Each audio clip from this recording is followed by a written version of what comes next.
रहे हैं। अपनी तैनाती के दौरान जाहिर है जो कंप्लेनेंट आता है उसकी कंप्लेन पर आईजी साहब के हुक्म के मुताबिक फौरन एफआईआर दी जाती है और फिर उसके बाद उसकी तहकीकात और इन्वेस्टिगेशन का सिलसिला चल पड़ता है। हाफिजाबाद की खबर जो बहुत ज़्यादा गर्दिश कर रही है कि गैंगरेप हो गया और फिर गुर्दा निकाल लिया गया, फिर खातून फौत हो गई, ये क्या कहानी है? कंप्लेन किस दिन आई और एफआईआर किस दिन कटी इनके पास? ये तमाम डिटेल्स मैं इनसे जानूंगी और पूछूंगी कि इन्होंने अब तक क्या किया। इनसे बात करते हैं। अस्सलाम वालेकुम जी। जी वालेकुम सलाम। अली हसन गुजर साहब, आपके पास कंप्लेन किस दिन आई थी? जी ये 19 नवंबर को हमारे पास कंप्लेन आई थी। 19 नवंबर? जी जी बिल्कुल ठीक है। और एफआईआर लॉन्च कर? हाँ जी, एफआईआर फिर फौरी लॉन्च कर दी हमने जैसे कंप्लेन आई। सेम डेट पे? जी बिल्कुल।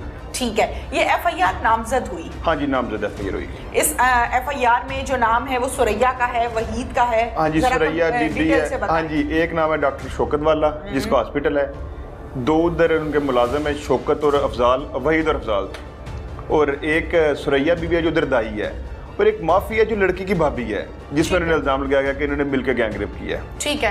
और वो फैसिलिटेटर है माफी और सुरैया को बनाया उन्होंने। ठीक है। ये 19 तारीख को हमारे पास आई थी एप्लीकेशन, फिर तुमने फौरी दे दी। लेकिन ये जो जब हमारे पास आए जो उन्होंने बताया है कि ये वकूआ जो है ये 10 तारीख है, 10 सितंबर का, कि उनकी वालदा बीमार थी। 3-4 तारीख को तकरीबन वो ले गए चेकअप के लिए, वो गुर्दे की पत्थरी का ऑपरेशन था। 6 तारीख को ऑपरेट हुआ है। उन्होंने बयान किया कि 10 तारीख को इन्होंने कोई मुझे मशरूब पिला के इन्होंने किया कि मेरे साथ गैंगरेप किया है बेहोश करके, और इसलिए फिर इसका मेडिकल तो नहीं पॉसिबल हो सका। डॉक्टर के पास गए क्योंकि वकूआ 2 माह पुराना था, इसलिए कोई स्वैब नहीं मिल सके और उसका मेडिकल नहीं हो सका। अच्छा, ये 2 माह पुराने वाले वकूए की जो बात कर रहे हैं आप अली, ये मुझे डिटेल से बताइए कि ये खातून ने आपसे बात की है कि 2 माह पहले मेरे साथ गैंगरेप हुआ था? जी, खातून जब आई है तो उन्होंने बताया कि उन्होंने हमें बताया कि मेरी वालदा की 30 तारीख को सितंबर को डेथ हुई है, लगे हुआ है। उसके बाद मैं ट्रामा में थी और मैं अब थोड़ी संभली हुई, इसलिए अब मैं एप्लीकेशन लेके आई। ठीक है। तो जाहिर है फिर उसके बाद मेडिकल और तमाम चीजें? जी बिल्कुल, वो फिर जो हमारी प्रोसीडिंग है मेडिकल हुआ है, उसके बाद हमने फिर बयान वगैरह भी लिए हैं और हॉस्पिटल के कैमरे हैं उनको फिर हमने फोरेंसिक कराया DVR का। इसके अलावा उनका बयान था कि अपने मोबाइल से वीडियो बनाते रहे हैं और चैटिंग वगैरह करते रहे मेरे बारे में या कॉल करते रहे हैं, और हमने जो मुलजमान थे सब के मोबाइल लेके वो भी फोरेंसिक के लिए भिजवा दी हैं, और इंशाल्लाह वो भी जब आएंगे तो ये भी काफ़ी हमारी मदद होगी इस मामले में जब ये इनकी रिपोर्ट्स आ जाएंगी। ठीक है। ये DVRs कब तक मिल जाएंगी आपको? वो तो मतलब कोई इतना लंबा चौड़ा किस्सा नहीं है, वो तो आपने लेना है और आ जाना है। बिल्कुल इतना लंबा चौड़ा किस्सा नहीं, लेकिन ये PFS से है लाहौर में फोरेंसिक एजेंसी, ये उनको हमने सेंड तो कर दिया, उम्मीद है जल्दी आ जाए, लेकिन इसको हम फाइनल डेट कोई कह नहीं सकते कि ये कब आएगी। ठीक है। जी जी। मरने वाली खातून जो इस दुनिया से चले गई, मकतूला, जी जी, मकतूला कहना भी जायज नहीं है क्योंकि उसका तो हिसाब किताब और है, डेथ और अंदाज में हुई है। उनके शौहर और उनकी बहू और उनका बेटा क्या स्टेटमेंट्स हैं? अच्छा, जो शौहर और उनके बेटे का स्टेटमेंट ये है कि ये नेचुरल डेथ है, क्योंकि हम पहले भी एक दो डॉक्टर के पास गए थे, उन्होंने जवाब दे दिया था कि ये इनके हालत थोड़ी सीरियस है और इसलिए हम इनको नहीं ट्रीट कर सकते। और इस डॉक्टर साहब के पास भी वो गए हैं तो उनका ये बयान नहीं था कि, क्योंकि मैंने खुद सुना है कि हम ये ब्लेम नहीं करते कि गुर्दा निकलने की वजह से होते, गुर्दा इस कंडीशन में था कि मैं निकालना था, और गुर्दा 23 तारीख को निकला है क्योंकि डॉक्टर को भी इन्वेस्टिगेट किया है। 28 को तबीयत इनकी ज़्यादा ख़राब हुई है और 30 को डेथ हो गई है।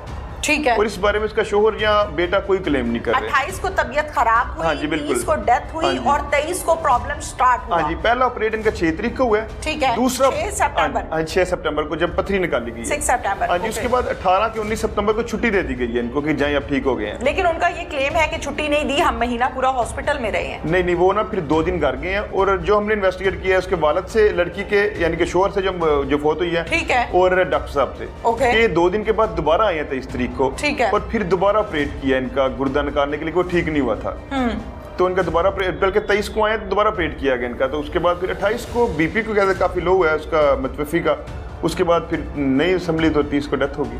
ठीक हो, लेकिन अब इस बारे में कोई फाइनल हम इसलिए नहीं कह सकते, हमारी इन्वेस्टिगेशन चल रही है इस बारे में। अच्छा, खातून का ये भी कहना है कि जब SHO साहब से हमने बात की तो SHO साहब ने कहा कि जाओ अब टाइम पूरा हो गया है, अब मेडिकल में कुछ नहीं आना।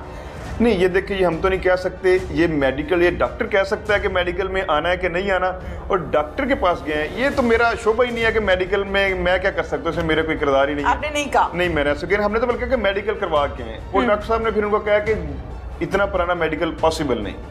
ठीक है। हाँ जी, क्योंकि मेडिकल की तो एक टाइम लाइन है, किसके अंदर आके तो मेडिकल हो जाएगा, उसके बाद नहीं। बिल्कुल ठीक है।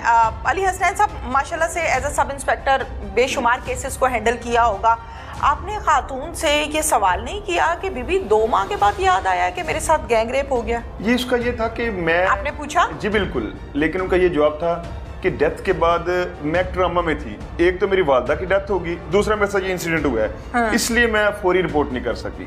लेकिन हम इस पहलू पे भी देख रहे हैं, इन्वेस्टिगेट कर रहे हैं कि इसका रिजल्ट क्या निकलता है। ठीक है। आपने CDRs चेक की डॉक्टर वाला की? जी बिल्कुल, CDR चेक की हमने। चेक की है? हाँ जी। किनके मैच निकल रहे हैं नंबर्स? अच्छा, ये इनकी इतना ज्यादा राब्ता तो कोई नहीं निकला, बिल्कुल कोई 2-3 कॉल्स निकली हैं। इसको दोनों एंगल से, शौकत वाला के साथ भी एक कॉल है और बाकी माफिया की, इसकी भाभी की। ठीक है। और उसके बारे में जो हमने इन्वेस्टिगेट किया, जो उनकी अभी इनिशियल रिपोर्ट यही है कि माफिया के हस्बैंड का बयानिया है कि मैंने कॉल की थी रात को 3 बजे, तबीयत काफी खराब हो गई थी मेरी वालदा की। उस सिलसिले में डॉक्टर से कंसल्ट कर इसमें हम क्या करें।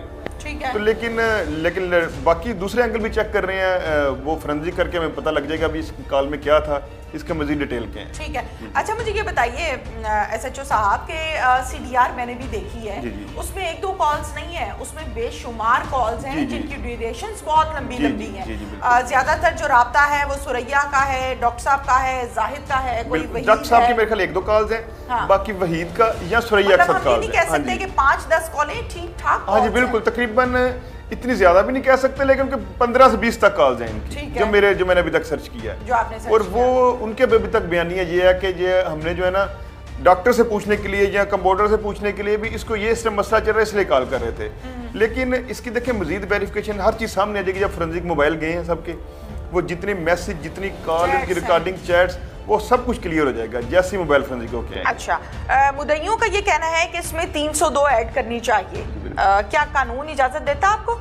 अभी देखिए हम ना इस हतमी नतीजे पे नहीं पहुंचे कि ये मर्डर है या ये एक कैजुअल डेथ है। एक डॉक्टर ने देखिए रोज कई मरीज होते हैं, डॉक्टर्स के पास जाते हैं, उनकी डेथ हो जाती है, इसलिए ये वो इशू बना है कि ये अभी इनका प्रॉपरली मर्डर है। वो इसके बाद जब हमारी इन्वेस्टिगेशन कंप्लीट होगी तो हम इस नतीजे पे पहुंचेंगे कि इसमें डॉक्टर का कोई किरदार है या नहीं है। अगर तो हुआ, अगर उनका मकसद ये साबित हो गया गैंग रेप, तो फिर तो इसमें हो सकती है, लेकिन अगर ये ना साबित हुआ तो फिर ये 302 तो नहीं बनेगी। कैसे साबित होगा?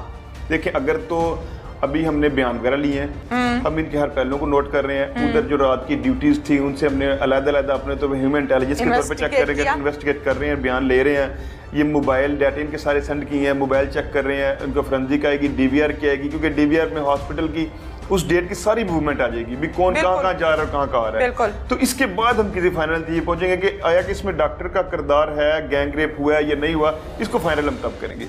बिल्कुल ठीक है। डॉक्टर वाला की जब हम बात करते हैं, आपने बताया कि 70 साल उनकी उम्र है, जाहिर है इस एज तक पहुंचते पहुंचते बहुत से प्रॉब्लम्स जो हैं वो आपको हो जाते हैं स्टार्ट। जाहिर है हम सबके घर में वालिदैन हैं और छोटे छोटे मसाइल शुरू हो जाते हैं, ये आफ्टर 40 स्टार्ट हो जाता है। अब 70 साल की उम्र को हम नोट करें और आंखें खोल के हम ये चीज़ देखें कि 70 साल के बाबे ने माजरत के साथ गैंग रेप कर दिया, दिमाग काम नहीं करता। यहाँ पे आपने इन्वेस्टिगेट आसपास से किया है, इलाके में आपके आता है ये हॉस्पिटल, तो दिस इज योर रिस्पॉन्सिबिलिटी, आपकी जुरिस्डिक्शन में आता है। आपने आसपास से पूछा है कि डॉक्टर साहब कोई अंदर के खाते मामला खराब तो नहीं है? देखिए, हम अभी इधर जिस सीट पे बैठे हैं ना, अभी हम बेगुनाह कह सकते हैं ना गुनाहगार कह सकते हैं। आपने इन्वेस्टिगेट किया?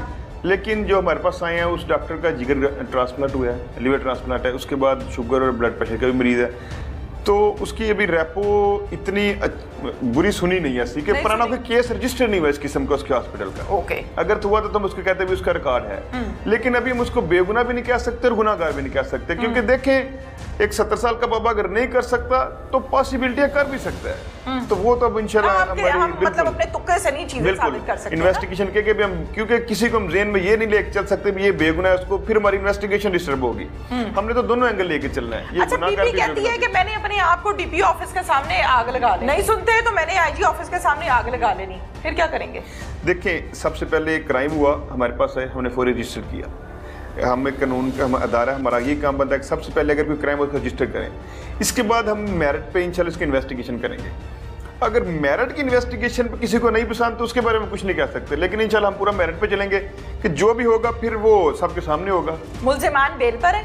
जी बिल्कुल बेल पर। कब तक है बेल इनकी? इनकी बेल तकरीबन 8 तारीख तक है। 8 तारीख तक है। 8 तारीख के बाद आप दोबारा इनको शामिल तफ्तीश करेंगे? हाँ जी बिल्कुल, नहीं शामिल तफ्तीश भी किया हुआ है, इनके आएंगे, बयान आएंगे, लेकिन इनका फाइनल जो है ना अभी 8 तारीख तक इंशाल्लाह हम भी कंक्लूड कर लेंगे। PFSA की रिपोर्ट्स भी आ जाएंगी। अगर तो ये गुनाहगार हुए फिर इनकी बेलें खारिज होंगी और इनको इंशाल्लाह हम फिर चलान करेंगे, और अगर बेगुनाह हुए तो फिर उसके मुताबिक हम लिखेंगे। Thank you very much.